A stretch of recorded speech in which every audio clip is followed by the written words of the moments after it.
मुसलमान पागल है, मुसलमान बेवकूफ़ है, मुसलमान जाहिल है, मुसलमानों का लीडर जाहिल है, मुसलमानों का लीडर डरपोक है। भाई मत उगलवाया कीजिए। हम मुल्क जलता रहा, मस्जिद मंदिर होता रहा, लेकिन जमीयत उलमा हिंद ने कांग्रेस का दामन नहीं छोड़ा। अल्लाह का दामन छोड़ दिया, रसूल का दामन छोड़ दिया, कांग्रेस का दामन नहीं छोड़ा और आज भी छोड़ने को वो तैयार नहीं है। जिस कांग्रेस के बारे में कहा जा रहा है कि मुल्क में अगर अमन प्यार भाईचारा चाहिए, मोहब्बत चाहिए, तो मोहब्बत की दुकान में आइए।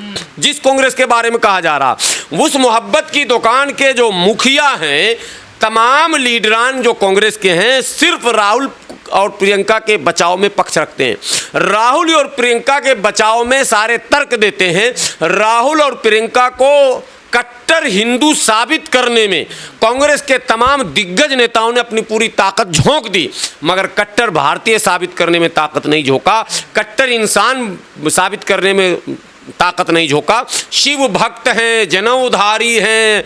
अब यही बोलना रह गया जो मोदी जी बोले अवतारी हैं। कुछ दिन में कांग्रेस के लोग राहुल गांधी को भी अवतारी भी कह देंगे। अयोध्या एक झांकी है और काशी मथुरा बाकी है, ये नारा 2014 के बाद नहीं लगा। भारत के मुसलमानों को ये समझना चाहिए और इन मौलानाओं को समझाना चाहिए। इस मुल्क में सबसे पहले मंदिर मस्जिद का झगड़ा कांग्रेस ने शुरू किया। देश आज़ाद हुआ 47 में, संविधान बना 50 में। संविधान बनने से पहले 26 नवंबर 1949 को संविधान बनकर तैयार हो गया और कांग्रेस को पता था कि इस संविधान का राज जैसे शुरू होगा वैसे ही बहुत सारे अधिकार की लड़ाई शुरू होगी।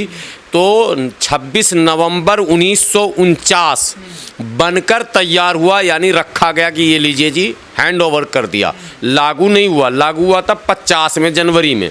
तो जनवरी और नवंबर के बीच में महीना है दिसंबर। 22-23 दिसंबर की मध्यरात्रि को अयोध्या के 500 साल पुरानी बाबरी मस्जिद में रामलला की मूर्ति रखकर इसी कांग्रेस ने इस देश में मंदिर मस्जिद के झगड़े को शुरू किया, जिसका खमियाजा इस देश ने 70 वर्षों तक भुगता। सैकड़ों दंगे हुए, शासन कांग्रेस का ही था। मेरठ में जो दंगा हुआ वो बाबरी मस्जिद राम मंदिर के नाम पर हुआ था। मलियाना में जो हुआ वो राम मंदिर और बाबरी मस्जिद के नाम पर हुआ था। भागलपुर का जो दंगा हुआ वो बाबरी मस्जिद राम मंदिर के नाम पर हुआ था। जो लोग भूल जाते हैं उन्हें याद करा दूं कि मंदिर आंदोलन जब संघ के लोगों ने चलाया, विश्व हिंदू परिषद ने चलाया, तो शहर शहर में इनकी रैलियां निकलती थी, कभी शिला पूजन के नाम पर, कभी किसी पूजन के नाम पर। तो वो रैलियां जो निकलती थी उसमें जो उत्तेजित नारे लगाए जाते थे, सौगंध राम की खाते हैं, हम मंदिर वहीं बनाएंगे, आधी रोटी खाएंगे, मंदिर वहीं बनाएंगे, बच्चा बच्चा राम का, जन्मभूमि के काम का, जिस हिंदू का खून न खौला खून नहीं वह पानी है, जन्मभूमि के काम न आए वह बेकार जवानी है, ये सारे नारे लगते थे, दीवारों पर लिखे जाते थे। सरकार कांग्रेस की थी। बजाय इसके कि मंदिर मस्जिद के झगड़े को समाप्त करने का प्रयास कांग्रेस करती, कांग्रेस ने टारगेट करके पहले उर्दू को मिटाने की ताकत लगाई। और जो नेहरू का सपना था, हिंदू हिंदी हिंदू राष्ट्र, ये नेहरू का सपना था। गलत लोग कहते हैं कि सावरकर का, गोलवालकर का और फलां कर का, किसी कर कुर का नहीं था। ये सपना नेहरू का था, हिंदी हिंदू और हिंदू राष्ट्र। सबसे पहले हिंदी को राष्ट्रीय भाषा घोषित किया गया। उसके बाद जो है उर्दू जो रोज़गार से जुड़ी हुई ज़बान थी, बहुत सारे रोज़गार थे उर्दू के कारण, उसको उर्दू को रोज़गार से काट दिया गया, पूरी तरह से हाशिए पर ढकेल दिया गया। उर्दू बोलने वाले सड़क पर आ गए, उर्दू पढ़ने वाले सड़क पर आ गए, उर्दू एक बोलने और चालने की सिर्फ ज़ुबान बनकर रह गई। उर्दू से रोज़गार का कोई संबंध नहीं रहा। उर्दू में लिखना पढ़ना, दफ्तरों में उर्दू में काम काज सब समाप्त कर दिया गया पूरी तरह से। और इनडायरेक्टली चूँकि अधिकांश मुस्लिम उर्दू पढ़ते थे, ये समझिए कि मुसलमानों को रोज़गार से किनारे कर दिया गया। 10 अगस्त 1950 को अनुच्छेद 341 पर धार्मिक प्रतिबंध लगाकर मुस्लिम दलितों को मुख्यधारा से काटकर कांग्रेस ने ये संकेत दे दिया था कि हम मुसलमानों के उज्जवल भविष्य की कामना नहीं करते हैं, हम मुसलमानों को दोयम दर्जे का शहरी देखना चाहते हैं, हम मुसलमानों के हाथ में कटोरा देखना चाहते हैं, हम मुसलमानों को जो है हमेशा दूसरे दर्जे का नागरिक देखना चाहते हैं। तो वो कांग्रेस ने उस पर लगातार काम किया, एक दिन काम नहीं किया। इसीलिए आप को आश्चर्य नहीं होना चाहिए मेरठ में दंगा क्यों हुआ, अलीगढ़ में दंगा क्यों हुआ, फिरोज़ाबाद में दंगा क्यों हुआ, मुरादाबाद में दंगा क्यों हुआ, भागलपुर में दंगा क्यों हुआ, भिवंडी में दंगा क्यों हुआ। अब इसको समझने की कोशिश कीजिए। मुसलमानों ने दस्तकारी कहते हैं, दस्तकारी जिसको लघु उद्योग कहते हैं आप। मेरठ में कैंची आपने सुना होगा, आज भी मेरठ की कैंची लोग कहते हैं, लेकिन अब वहाँ का मुसलमान इस व्यापार से अलग हो चुका। चूँकि मेरठ में घर घर मुसलमान कैंची बनाता था, देश और विदेश में मेरठ की कैंची का सप्लाई होता था, वो एक व्यापार था, रोज़गार था। वहाँ दंगे फसाद कराकर वहाँ से व्यापार छीन लिया गया। मुरादाबाद में पीतल का कारोबार था, पीतल का कारोबार अधिकांश मुस्लिम करते थे, छोटे से लेकर बड़े व्यापारी मुस्लिम थे। दंगा फसाद कराकर, डराकर, धमकाकर इनसे वो कारोबार छीन लिया गया। आज पीतल का सबसे बड़ा व्यापारी है रॉबर्ट वाड्रा, समझ रहे हैं। कांग्रेस ने ऐसे छीना, वैसे नहीं छीना, मार मार के छीना। हम भाजपा चिल्ला रहे, ये दोनों सिक्के के एक ही पहलू हैं, एक चित है और एक पट है। कभी तू रहेगा सत्ता में, कभी तू रहेगा सत्ता में, करना तुझे वही काम है। तो मुसलमान ये क्यों कहते हैं मुसलमान पागल है, मुसलमान पागल है, मुसलमान बेवकूफ़ है, मुसलमान जाहिल है, मुसलमानों का लीडर जाहिल है, मुसलमानों का लीडर डरपोक है। भाई मत उगलवाया कीजिए हमसे, मैं जो कहानी सुना रहा हूँ पहले सुनने दीजिए, शायद कुछ मुस्लिम नौजवान सुनेंगे तो समझेंगे।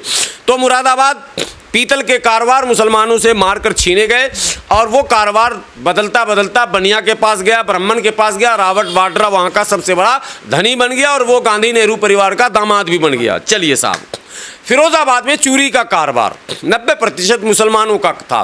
फैक्ट्री भी मुसलमानों की थी, लेबर वर्कर भी मुसलमान होते थे। पूरे भारत और विदेशों में वो चूड़ियाँ सप्लाई होती थी।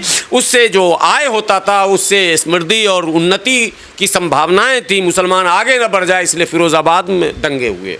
अलीगढ़ का ताला मुसलमान बनाया करता था, आज वो ताला गोदरेज बनाने लग गई और वो कंपनियां जिसके सर पर कांग्रेस का हाथ है। ये कहते ना अडानी अंबानी से पहले भी दुनिया में कुछ था भाई, पहले भी उद्योगपति थे जो कांग्रेस के चहीते थे। कांग्रेस ने उसके सर पर हाथ रखा, दंगा कराकर वो सारे कारोबार उसकी तरफ ट्रांसफर कर दिया। बनारस में दंगा कराया गया जहां हैंडलूम पावरलूम था, मऊ में दंगा कराया गया जहां हैंडलूम पावरलूम था। बनारस की साड़ी पूरी दुनिया में जो है बाज़ारों की जीनत थी। बनारस की साड़ी पहनकर हमारी माएँ और बहनें इतराती थीं, लगता था कि हमने कोई चीज़ पहन कर रखा। सलमा और बनारसी उस तमाम रोज़गार को छीन कर आज वहाँ पावर लूम चलाने वाले 2 रोटी के मोहताज दिख रहे हैं। उनके लूम पर ताले लगे हुए हैं, उनका हथकड़घा बंद हो चुका है और कारोबार ठप हो चुका है। इसी तरह मऊ में लुंगी बिना जाता था, मऊ को टारगेट किया इन्होंने। भागलपुर का रेशमी चादर एशिया में सबसे फेम रेशमी चादर था। गर्मी चाहे जितनी हो, अगर उस चादर को आप ओढ़ लें तो मच्छर से भी बचेंगे और गर्मी का एहसास भी नहीं होने दिया जाएगा। वो चादर भागलपुर में बनता था। उस चादर के बनाने वाले मुसलमान थे, उसका ताना और बाना बुनने वाले मुसलमान थे, हथकड़घा चलाने वाले मुसलमान थे, पावर लूम के मालिक मुसलमान थे। इन्होंने पूरे भागलपुर शहर को जलाकर, आज सर्वे जाकर कर लीजिए, वो सारा कारोबार बनिया के हाथ में आ गया, ब्राह्मण के हाथ में आ गया, इनडायरेक्टली कांग्रेस के चहीते लोगों के हाथ में आ गया। इन्होंने भिवंडी को टारगेट किया जो सबसे बड़ा पावरलूम प्रोजेक्ट है पूरे भारत का, तबाह कर दिया, बर्बाद कर दिया। आज पावरलूम चलाने वाले वो जुलाहे, चलाते तो सब हैं लेकिन ट्रेडमार्क जुलाहा लोग कहते हैं कि अंसारी ही बुनकर है, कहते हैं लोग। हालांकि मैं देखा हूँ कि बुनकर बहुत सारा वर्कर है।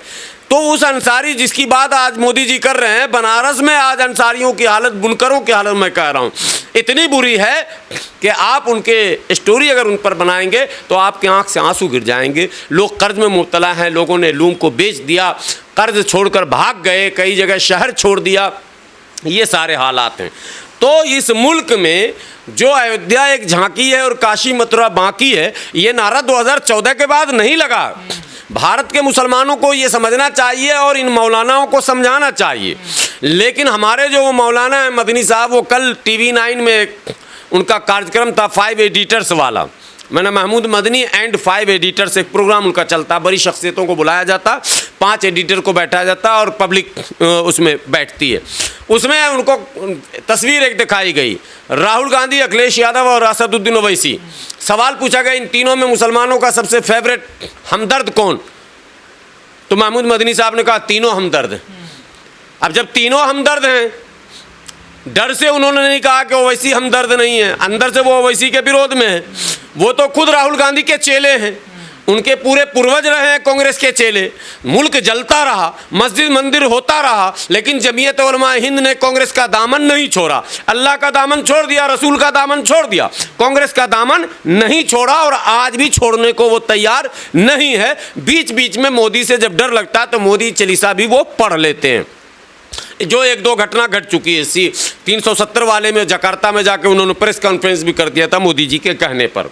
बहरहाल, तो अब ये समझना है कि जिस कांग्रेस को सेकुलरिज्म का अलंबरदार बताया जा रहा, जिस कांग्रेस को कहा जा रहा कि सांप्रदायिक सौहार्द का वातावरण इसी के नेतृत्व में बनेगा, जिस कांग्रेस के बारे में कहा जा रहा है कि मुल्क में अगर अमन प्यार भाईचारा चाहिए, मोहब्बत चाहिए तो मोहब्बत की दुकान में आइए, जिस कांग्रेस के बारे में कहा जा रहा, उस मोहब्बत की दुकान के जो मुखिया हैं, तमाम लीडरान जो कांग्रेस के हैं, सिर्फ राहुल और प्रियंका के बचाव में पक्ष रखते हैं। राहुल और प्रियंका के बचाव में सारे तर्क देते हैं।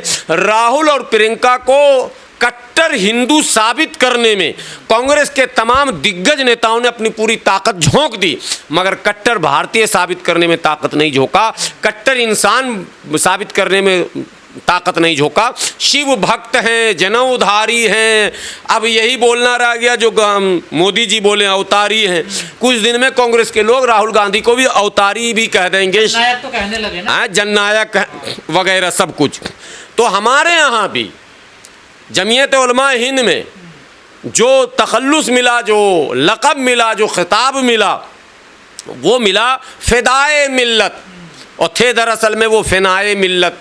ये हैं जननायक, दरअसल में ये हैं खलनायक, इनको कहा जा रहा जननायक।